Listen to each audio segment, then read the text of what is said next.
এইচএসসির ফল প্রকাশ ১৬ October. চলতি বছরের HSC ও সম্মান পরীক্ষার ফলাফল আগামী ১৬ অক্টোবর প্রকাশ করা হবে। এদিন সকাল ১০টায় দেশের সব শিক্ষা বোর্ডের ওয়েবসাইট, সংশ্লিষ্ট সব পরীক্ষা কেন্দ্র, শিক্ষা প্রতিষ্ঠান ও এসএমএস-এর মাধ্যমে এই ফল প্রকাশ করা হবে। সোমবার ১৩ অক্টোবর আন্তঃশিক্ষা বোর্ড সমন্বয় কমিটির এক সংবাদ বিজ্ঞপ্তিতে তথ্য জানানো হয়েছে।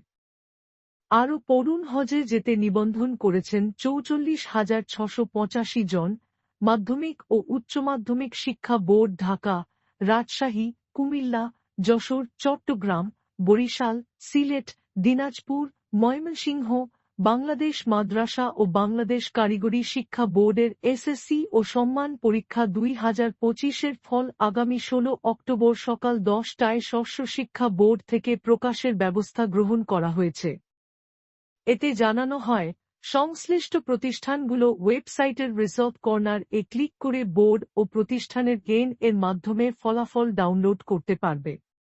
সকল শিক্ষা বোর্ডের ওয়েবসাইটে রিজল্ট কর্নার-এ ক্লিক করে শিক্ষা প্রতিষ্ঠানের এন্ট্রি করে স্ব প্রতিষ্ঠান রিজল্ট শিট ডাউনলোড করতে পারবে।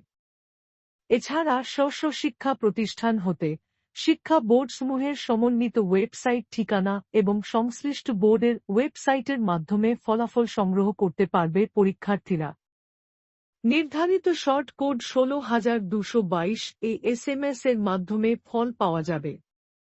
তবে শিক্ষা বোর্ডসমূহ, শিক্ষা মন্ত্রণালয় বা পত্রিকা অফিসে ফলাফল পাওয়া যাবে না। পুনঃনিরীক্ষণের জন্য বোর্ডের ওয়েবসাইটের মাধ্যমে অক্টোবর ১৭ থেকে অক্টোবর ২৩ তারিখ পর্যন্ত আবেদন গ্রহণ করা হবে। আবেদন পদ্ধতি শিক্ষা বোর্ডসমূহের ওয়েবসাইটে এবং পত্রিকায় বিজ্ঞপ্তির মাধ্যমে জানানো হবে। আরও পড়ুন। চলতি বছরের এইচএসসি ও সম্মান পরীক্ষা শুরু হয়েছিল ২৬ জুন এবং শেষ হয় ১৯ আগস্ট। ব্যবহারিক পরীক্ষা অনুষ্ঠিত হয় ২১ থেকে ৩১ আগস্ট পর্যন্ত। ১২ লাখেরও বেশি পরীক্ষার্থী পরীক্ষায় অংশ নেয়। পাবলিক পরীক্ষা আইন অনুযায়ী লিখিত পরীক্ষা শেষ হওয়ার ৬০ দিনের মধ্যে ফল প্রকাশ করা হয়। এবার ১১টি শিক্ষা বোর্ডের অধীনে পরীক্ষায় বসেন ১২,৫১,১১১ শিক্ষার্থী। তাদের মধ্যে ৬,১৮,০১৫ ছাত্র এবং ৬,৩৩,০৯৬ ছাত্রী। সারা দেশে ২,৭৯৭টি কেন্দ্রে পরীক্ষা হয়।